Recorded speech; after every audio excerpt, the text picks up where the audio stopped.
one strange part of the Supreme Court Justice Clarence Thomas relationship with billionaire GOP megadonor Harlan Crow is the fact that Harlan Crow, in effect, is providing a free place to live for Supreme Court Justice Clarence Thomas's mother, which is just another example of this gift-giving nature of Harlan Crow that we weren't aware of with Clarence Thomas that could be influencing him, and how much authority, influence you would have over someone if you're paying for their mother's rent, as well as giving them all these trips and all these gifts and buying properties from them.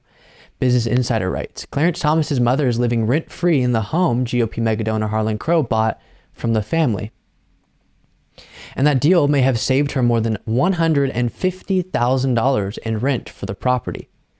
Last week, ProPublica revealed Crow's undisclosed 2014 purchase of Supreme Court Justice Clarence Thomas's childhood home in Savannah, Georgia, part of a widening scandal around Thomas and Crow's close relationship. An Occupy agreement allows Thomas's 94-year-old mother, Leola Williams, to stay in the home without paying rent for the rest of her life, CNN reported.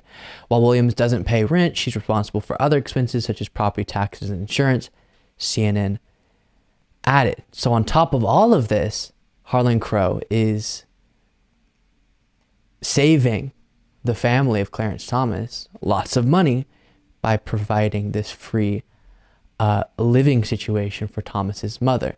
And on MSNBC, you had legal analyst Ellie Mistel break down how this, in his mind, is a clear violation of the law. I mean, on the issue of the house itself, the fact that his mom doesn't pay rent, that in and of itself puts that in the Justice Department's field of vision. It should, right? Because that means that's actual graft.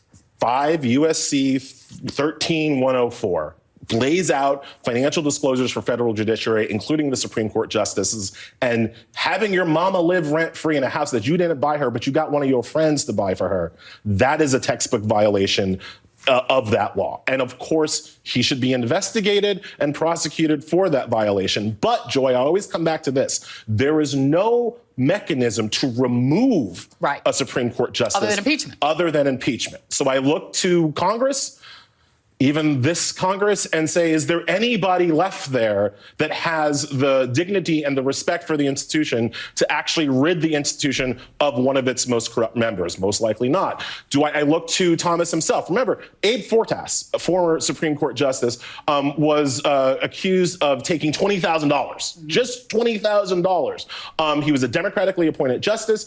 It was in front of a Democratic Congress. Unlikely that he was going to be impeached, but Fortas resigned. He had to resign. The public pressure on him was such that he had to resign.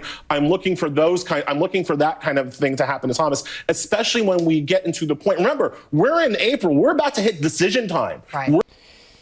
So it's just an obvious way that if this is allowed, it could be how justices are influenced, how different powerful people get justices to side with their interests and be in favor of their goals, their ambitions when it comes to decisions by the Supreme Court.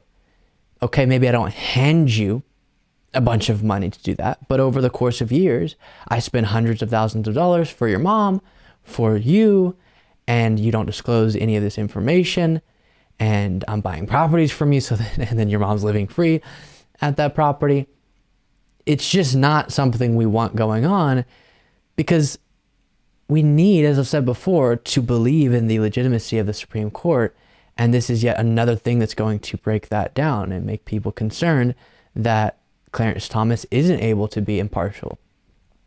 Whether it be when he's ruling on a case relating to the 2020 election and his wife is caught up in all these conspiracy theories and wants the election to be overturned based on lies, or when it comes to a decision that could affect business interests that Harlan Crow's wrapped up in, and all this money has been spent for him and his mom and all of that, of course people are going to doubt the impartiality of Clarence Thomas in a situation like that. And the fact that he doesn't seem to publicly be taking it seriously, doesn't seem to care that much or feel apologetic or want to resign or anything like that, shows that he doesn't value the legitimacy of the Supreme Court as much as he should.